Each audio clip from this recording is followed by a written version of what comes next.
Matt, you're muted.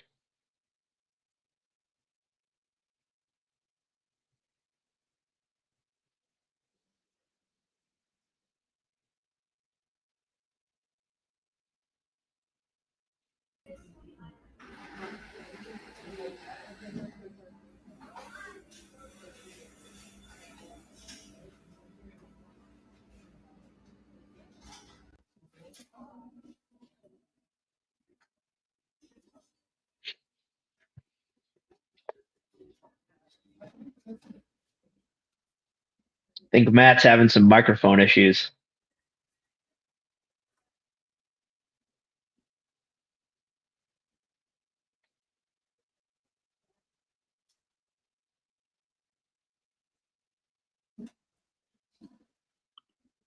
All right, we're live, right? Yeah, we're live. Matt's struggling over there. All right. Can you hear me? I got you. All right, cool. Sorry about that. I don't know, we went live. It's just hanging out. Well, let me add Instagram and we'll get this started up. All right, cool. All right, guys. So welcome back for another live stream. If you've been following ArmCare at all, you noticed that this week we launched a new feature on the app. We now have individualized pitch counts on your home screen. So when you log into the app, you actually get a pitch total for your day. And we want to spend 20, 30 minutes. We're going to break down some of the science behind how we help dial this in and how this is going to support players as we go forward. So just to kick it off, let's start with kind of the history of pitch counts. Like, Jordan, I knew you grew up as a pitcher when you were 10, 11, 12, 13 years old. How did pitch counts look then and how have they evolved to now? And then we'll talk a bit about kind of the foundation, because Ryan, I know you've got some research that shows kind of our pitch standards that we're following. They're not guaranteed that a player's going to not be injured. So this is going to help dial in those standards that we've been following even better. So Jordan, yeah, why don't you start off? How did pitch counts look when you were a kid throwing? They didn't have them.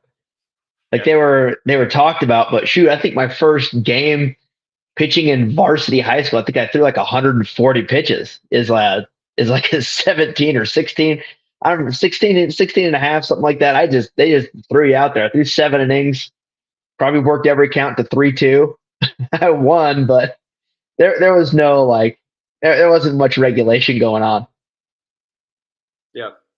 So I guess it was really Pitch Smart that came along. They pulled together the data on how much kids should be throwing. And I honestly, it's a great foundation for giving players guidelines on what they should be following. But Ryan, I know you threw out some recent research on the Pitch Smart guidelines and how they're not bulletproof. There's still some vulnerabilities there for a player who's following these. And honestly, let's be real, I don't know how well they're getting followed out there. But Ryan, why don't you talk a bit about that? Yeah, I think that it's pretty interesting in the sense that all three of us on this live webinar could have the exact same pitch counts. This just doesn't make sense because we all have different bodies, different injury histories, even different positions, as far as being a reliever versus a starter, someone who's in a transition. I think one of the biggest problems we have is that all of these pitch count standards have never been tested for actual throwing arm fatigue. Nobody has ever tested our pitch count standards that we're using, and nothing against Pitch Smart. I think it is a very logical defense. It comes from medical officials that are unbelievable, but no person has evaluated them, on fatigue. And I've done research in the major league level, and there's really not really good evidence to show that there is any protective element for tracking pitches. But a recent research article came out, and they actually showed that there was significant declines in forearm strength and muscle sugar for pitchers ages 10 and below. So what is muscle sugar? Is that what you said? Yeah, it's That may need some explanation. It's glycogen, muscle glycogen. Okay. Yeah, that's what it is. And why is that important? Just in like someone may not have the PhD for the forearm. Yeah, so we don't want to lose it. So basically, we have this bell curve where we give a group of players, pitch totals. For a lot of them, it's going to be nice, fall right in the middle. It's going to work great. But there's a good portion of pitchers, a third of them, are actually going to get overworked following the pitch count, pitch mark standards. And there's actually even players who are going to get underworked. They still have more in the tank that they can push. And I think that's really where the new individualized pitch counts are going to help players a ton. Is that instead of finding this like standardized bell curve where some players are in the sweet spot, some are underworked, some are overworked, we're actually going to be able to shift that curve to fit that player specifically. So let's actually dive into some of the science on how we got to these individualized pitch count totals, and when a player opens their app, what do they need to know when they look at that new adjusted daily max? So I'm going to send out a link where you can actually download this PDF. I'll comment here on the podcast or the live stream here where you can find that link, where it actually gives you this PDF that breaks down a player's pitch total. But it really starts with a standard on how old are you. So that's the very first baseline is creating a daily maximum based on age. Guys, do you have any comments on using that age to dial that in? I'll let you hop on there, Ryan. Yeah, I mean, the way we're looking at it is, there's a bunch of things age related. The developmental level when players are going to a big field is a big problem. Our athletes go through something called peak height velocity from the ages of 12 to 15. There just has to be more stringent approaches to protecting their throwing arms, through their development. So that's a big deal.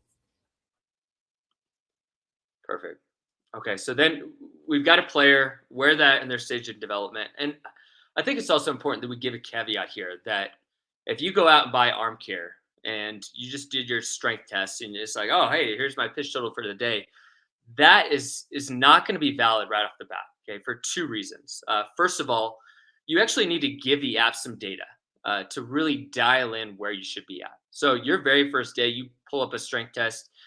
That pitch count total is not going to be dialed in until you get a couple exams, I would say 3, loaded into the app. And not just the weekly strength exams, but also looking at recovery tests. The app needs to be able to see how do you respond to certain workloads. So you just download the app, give it a little bit of time before you start, saying, oh, my pitch count total is this today. I'm going to go off the rails. The second piece of this, and Jordan, I want you to talk about this just briefly because we're going to do future podcasts on this. The pitch count that the app developed is really dialed in for a pitcher who has developed a baseline capacity.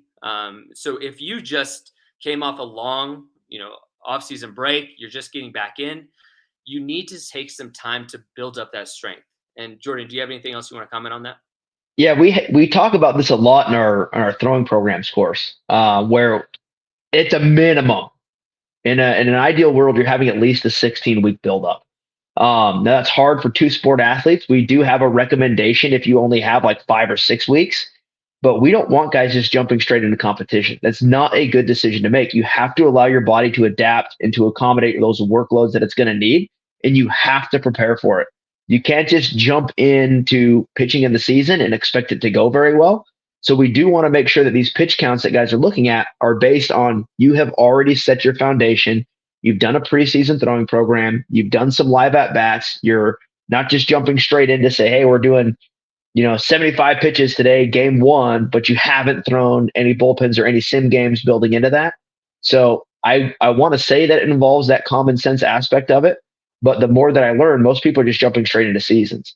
You need to have a buildup. And if you don't know what to do, we have a general overview of our 16-week program that's available for free, as well as we go very in depth on it in those 2 courses that we have on the pitching management courses.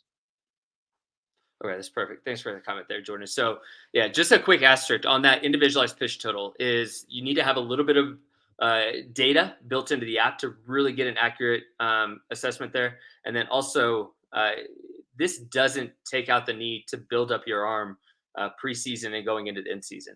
It that needs to be developed as well. Yeah. So this is touch on that. This is for in-season use.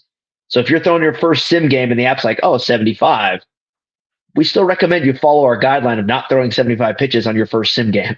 So this is a buildup. This is when you're in season. This is not how much you throw in a bullpen, because bullpens are very different than the game. This is for in-season pitching management.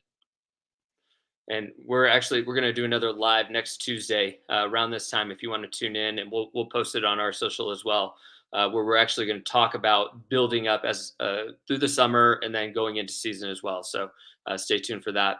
All right, so let's get back to our individualized pitch totals.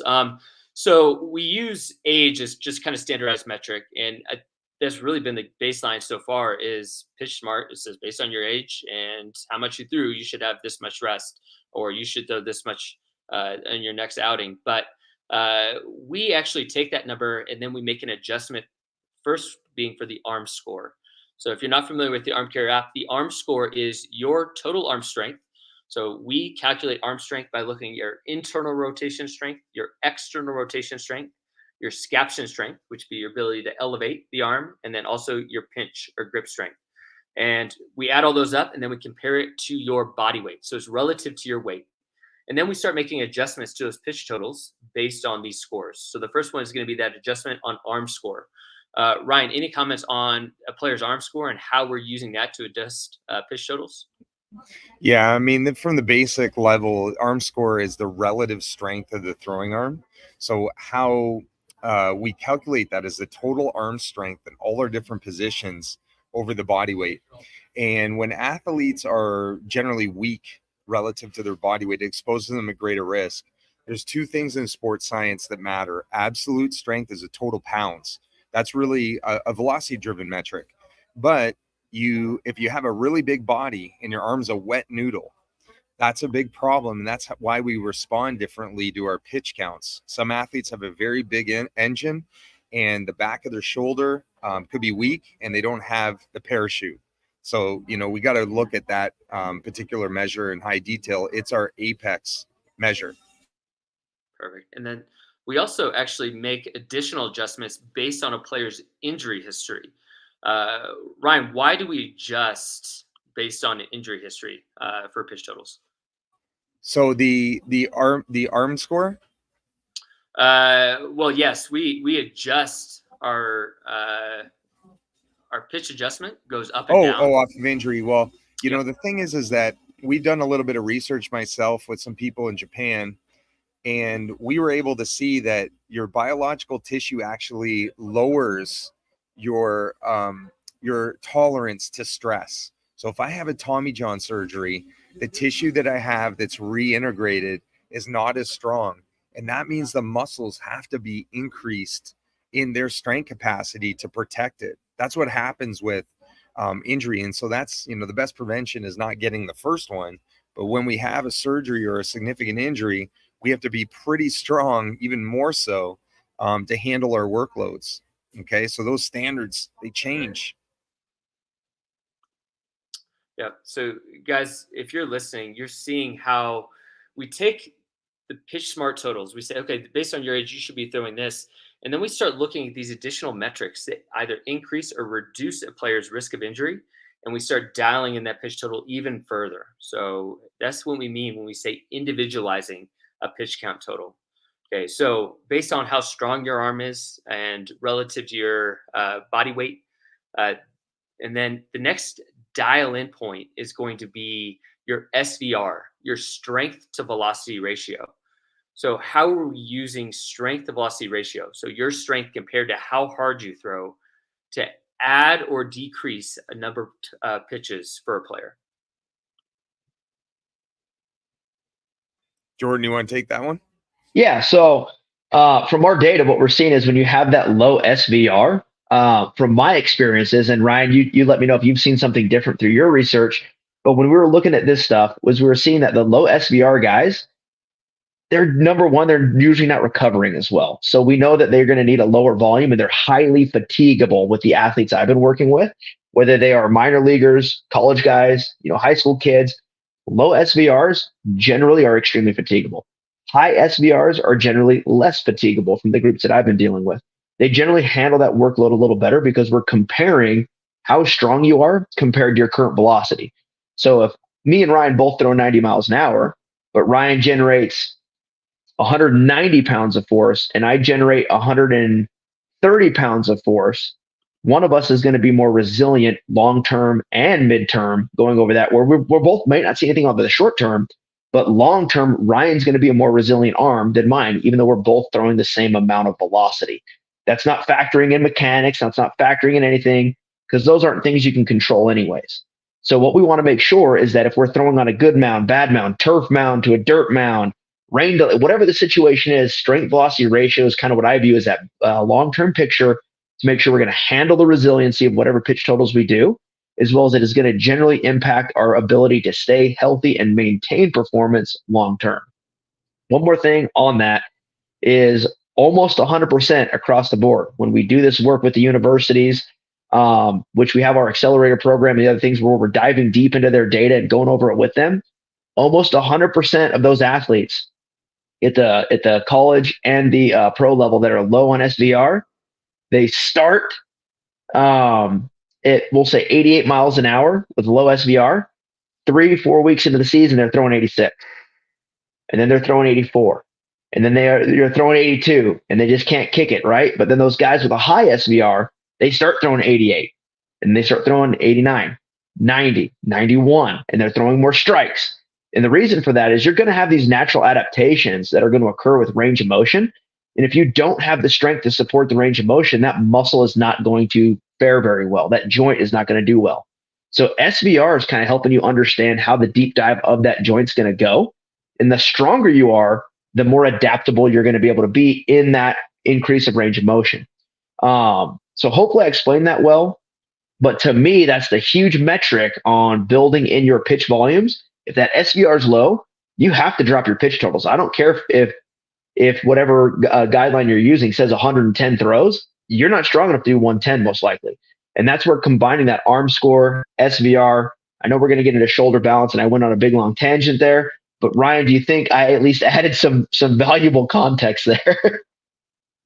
Yeah, I mean, the thing is that if you liken it to a squat, if it takes a certain amount of energy and a certain amount of strength to throw, a 95 mile an hour pitch, the more we have strength increase, the less taxing it is. Remember, I talked about that study with looking at the muscle glycogen, the fuel.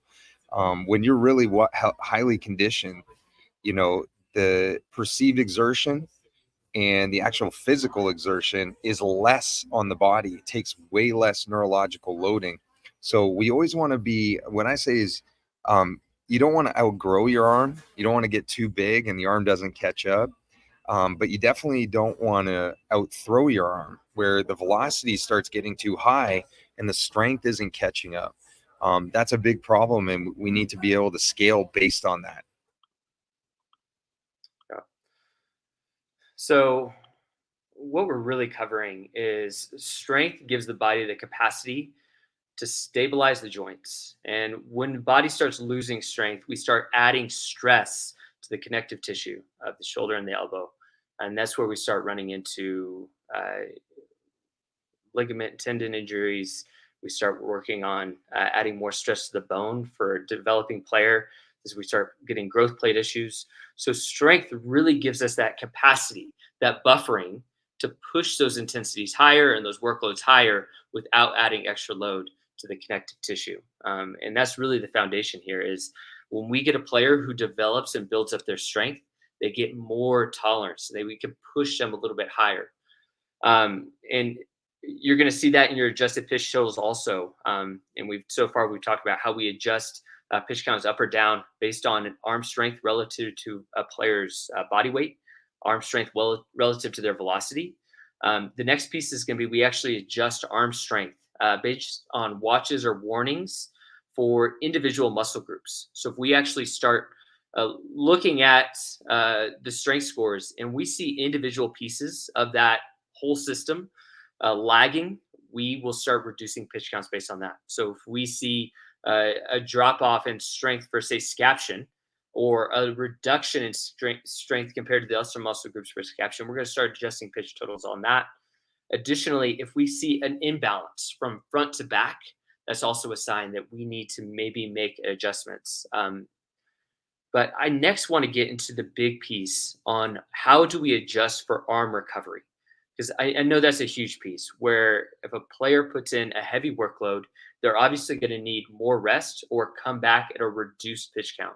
So let's talk about how we're using recovery to then change how many pitches a player is going to be throwing. And this is also one of the key metrics where we're going to say, you do not pitch today. So if we're seeing a poor recovery score, not only are we reducing pitch counts, if it's significant enough, we're actually saying this is a no pitch day. You're taking the day off. So one of you guys want to tap into that a bit? Jordan, go for it, buddy. Yeah, so I don't believe in overthrowing. I believe in under recovering. And I'm stealing that term from who I think is one of the best PTs that I've worked with. And right now I know the Army's stolen him away with Andrew Hawkins. If you guys don't know who he is, look him up. I've referred some players out in the area to him who just need a little more information. But he had a lot to do with the genesis of understanding a lot of the ArmCare data. Me and Ryan worked very close with him. He's an extremely bright guy. But he would always say there's no such thing as overthrowing. All you do is under recover.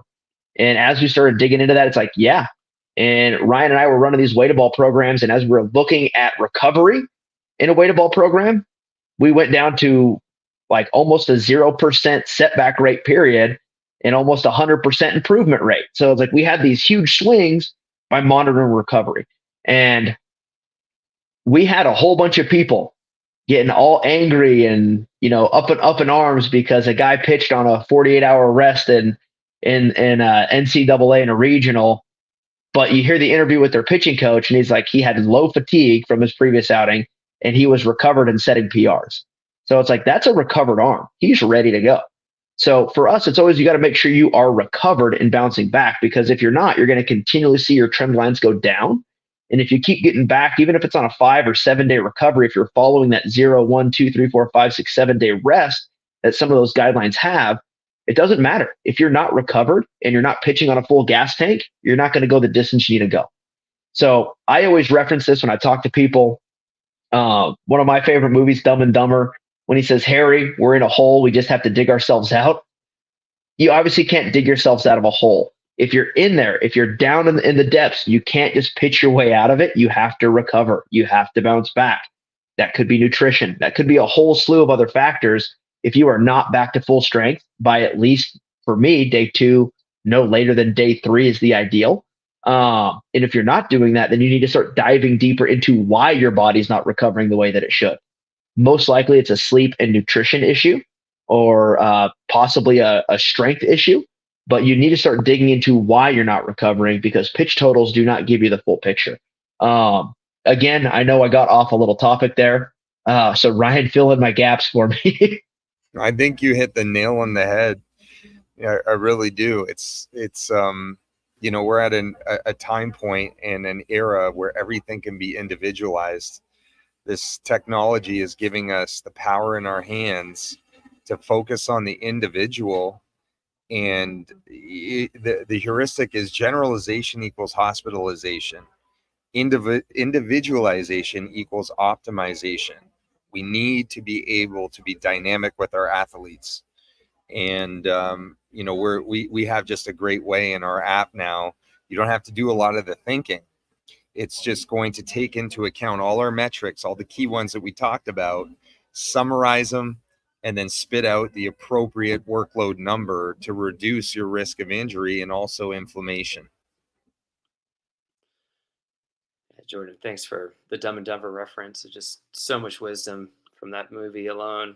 The last thing I want to touch on, and the final kind of adjustment score for the ArmCare app and dialing in pitch totals, is adjustment for arm fatigue. and Jordan, I might kick this one back to you again. And we have our recovery score, which is looking at the fresh exam week over week. But then we have our fatigue score, our arm fatigue score, which actually looks at the acute changes of strength from pre to post throwing. So how are we then dialing those pitch counts further using arm fatigue?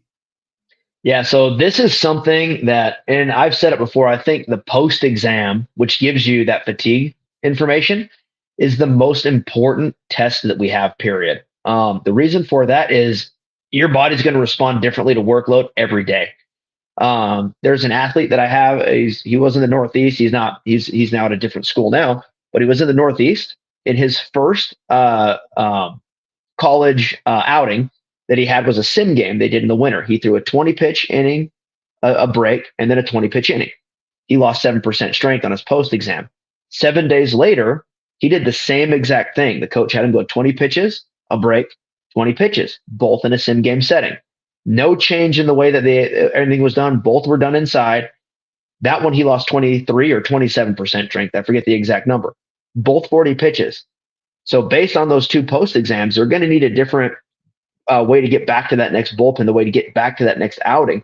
So we're going to have to change the way we're handling our practice, as well as what that next game is going to look like, because we need to make sure that we're handling those pitch totals correctly.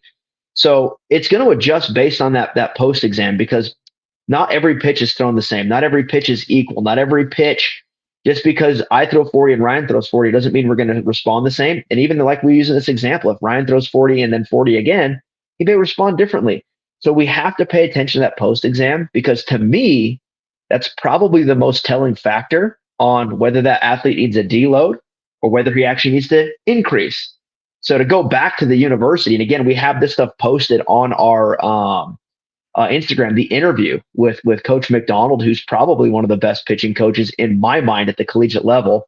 And I've picked his brain once or twice, and he's a wealth of knowledge. But when you hear him talk and he's like, hey, he threw 124 pitches, his post exam was fantastic. I forget the number that he mentioned in the actual clip that we have on our Instagram, but it's like, yeah, he's monitoring those arms. He knows that 124 pitches, that guy basically didn't even break a sweat. He actually underthrew that day. Whereas another guy, we threw 40 pitches, highly fatigued. We're using the example of another player from the Northeast. Threw 40 pitches, he lost 23 or 27% strength.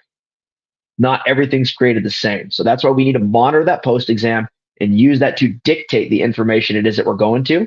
And for the guys who have not heard that interview with Coach McDonald, it's on their post-game interview thing. We have that posted on our Instagram. If you guys haven't heard it, you need to go listen to it, because that's a guy who's actually taking care of arms. Awesome stuff, guys. Well, we'll cut this one short today. We'll call this an emergency press conference on the release of the new individualized pitch totals. So if you are an ArmCare user, go log into the app. You're now going to see that on your home screen. What's your pitch total for the day?